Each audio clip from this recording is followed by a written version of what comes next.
Tally में gratuity को calculate करना सीखेंगे। ग्रेजुटी क्या होती है और उसे कैसे कैलकुलेट किया जाता है। तो पहले समझ लेते हैं ग्रेजुटी क्या होती है।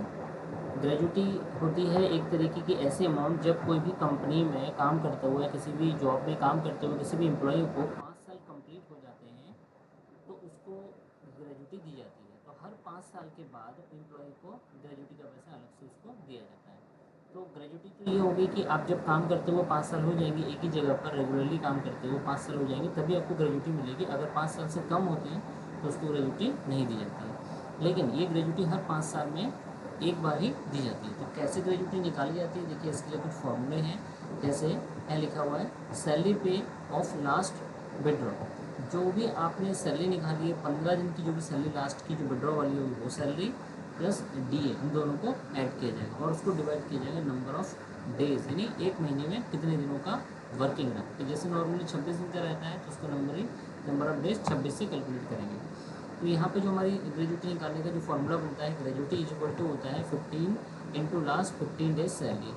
15 का मतलब है कि लास्ट के 15 दिन की सैलरी जो भी आपने लेटेस्ट में निकाली हुई है, और नंबर ऑफ़ ईयर यानी आपने जितने भी साल काम किया हुआ है उसको मल्टीप्लाई हो जाएगा और उसको 26 से डिवाइड कर देंगे। इस तरीके से हमें ग्रेजुटी को निकालने का फॉर्मूला मिला हुआ है।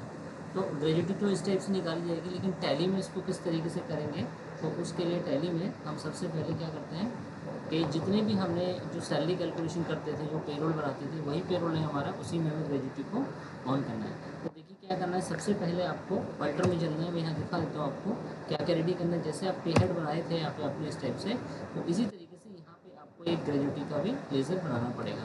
हमने ग्रेजुटी का एक लेज़र बनाया हुआ है, एंटर किया, यहाँ पे ग्रेजुटी लिखा और यहाँ पे ग्रेजुटी का एक पे हेड अलग से दिया गया है। हम इसी में से ग्रेजुटी ऑप्शन को लेंगे और यहाँ पे जैसे ग्रेजुटी लेके एंटर करेंगे तो देखिए यहाँ पे पूछेगा आपसे gratuity days of a month, एक महीने में कितने दिन का वर्किंग रहेगा। तो जो हमारी कंपनी का जो वर्किंग रहता है वो 26 का रहता है, हम 26 देंगे।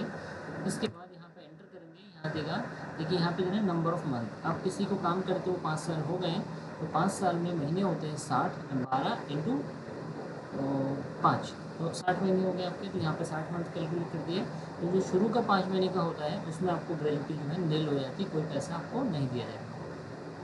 इसके बाद आपको जो अगला जो 5 साल रहेगा, यानी 61वें महीने से लेकर के 120 महीने तक का, आपको वहाँ पे 15 दिन का ही ग्रेजुटी दिया जाता है। तो ये रूल है कि 15 डेज़ की सैलरी आपको हर 5 साल के बाद में कैलकुलेशन होगी।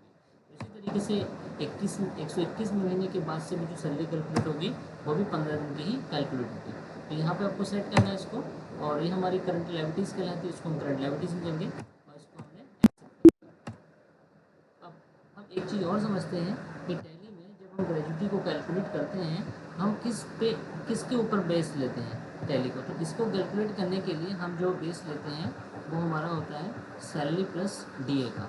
तो यहाँ पर जो हमने सैलरी का लेज़र बनाया हुआ है, बेसिक सैलरी, इसको हमें अल्टर करना है और अल्टर करके यहाँ पे पूछा जाएगा use for calculation of gratuity, इसको हमने यस कर लेंगे।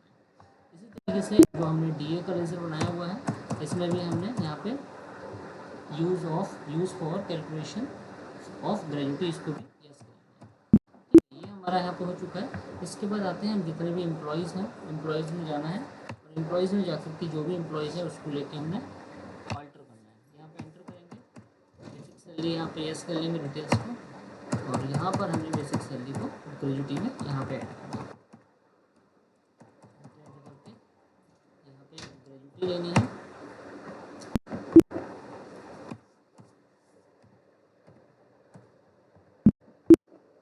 यहाँ पे एम्प्लॉय ले लो आप। एम्प्लॉय लेने के बाद एंटर करेंगे और बेसिक सैलरी प्रेस करेंगे। यहाँ पे डेट, ये सारी चीज़ें ऐसी रहेंगी हमारी ओवर टाइम। और इसके बाद यहाँ पर आपने लेना है डीए और यहाँ पे लेना है आपने ग्रेजुटी। तो जो हमारा एम्प्लॉई है उमेश कुमार, हमने इसमें इसको अल्टर कर दिया, इसको सेव कर लिया। सेम इसी तरीके से हमें रमेश कुमार वाले में एंटर करना है, तो यहाँ पर हम सैलरी को यस करेंगे और यहाँ पे भी सारा एंटर करते चलेंगे। यहाँ पर हमने ग्रेजुटी को यस करना है, यहाँ पे डीए को यस करना है और एक्सेप्ट करेंगे। इसके बाद नॉर्मली जैसे काम करते थे वाउचर्स में जाना, अटेंडेंस चलानी है, तो F10 प्रेस करना है, अटेंडेंस हमको लेनी है। और आप किस मंथ की अटेंडेंस चलाने वाले हैं, तो जैसे मई महीने की चलाने वाले हैं तो मई महीने ले लेंगे। एम्प्लॉय सेलेक्ट करेंगे, जैसे हम रमेश की एम्प्लॉय लेने हैं तो अपसेंट कितने दिन रहते हैं रमेश, 2 दिन दे दिया। फिर से रमेश को ले लेते हैं, यहाँ पर हमने परसेंट दे दिया इनको 25 दिन का। फिर रमेश को सिलेक्ट करेंगे और यहाँ पर हमने ओवर टाइम दे दिया 80 घंटे का, एक्सेप्ट करेंगे। इसी तरीके से हम यहाँ पर दूसरी एम्प्लॉय को ऐड करिए तो इसको इसके फिर से हमने कंट्रोल के साथ में F4 प्रेस करना है, कंट्रोल F प्रेस करना है, ऑटोफिल। यहाँ पे यूजिडी फाइल लेना है, अप्रैल की मई की सैलरी है, किस एम्प्लॉय के निकालने वाले हैं आप, उस एम्प्लॉय का नाम लेंगे रमेश को, एंटर। और बेसिक सैलरी पे कर दें आप, जो भी इनकी बेसिक सैलरी है वो एक्सेप्ट करेंगे। जो इनको डीए मिल रहा है महीना भत्ता वो देखिए एक्सेप्ट करेंगे। इसके फिर से एक बार कंट्रोल F करेंगे, ऑटोफिल करेंगे, सैलरी लेंगे और यहाँ से आप अपने एम्प्लॉय को सिलेक्ट करेंगे जो एम्प्लॉय है और एक्सेप्ट करेंगे। तो इस तरीके से इनका बस कन्वेंस वगैरह ये ऑटोमेटिक फिल हो जाएगा, हो चुका है।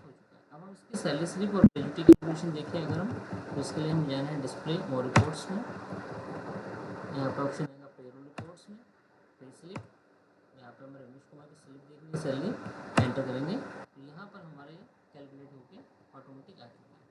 ठीक है, तो यहाँ पे ग्रेजुटी का कोई ऑप्शन नहीं दिखेगा, ग्रेजुटी कैलकुलेट नहीं दिखेगी, क्योंकि जिस एम्प्लॉय के 5 साल हो जाते हैं उनकी ग्रेजुटी कैलकुलेट हो जाती है, लेकिन वो यहाँ रिपोर्ट्स नहीं शो होगी। उस रिपोर्ट्स को देखने के लिए आपको यहाँ नीचे आना है ग्रेजुटी में, और यहाँ पे जो है उमेश कुमार और अनिल कुमार रमेश, ये दोनों की कैलकुलेशन हमारी आ चुकी है ग्रेजुटी की। ठीक है, तो जो सैलरी हमने दी थी उस सैलरी के अकॉर्डिंग जो दी है, बेसिक प्लस डीए जो बना है, यहाँ पे ग्रेजुटी सैलरी जो है बेसिक प्लस डीए को ले करके 15 डेज़ की सैलरी के हिसाब से उनको निकाल के दिया गया है। तो इस तरीके से किसी भी एम्प्लॉय की ग्रेजुटी को कैलकुलेट किया जाता है।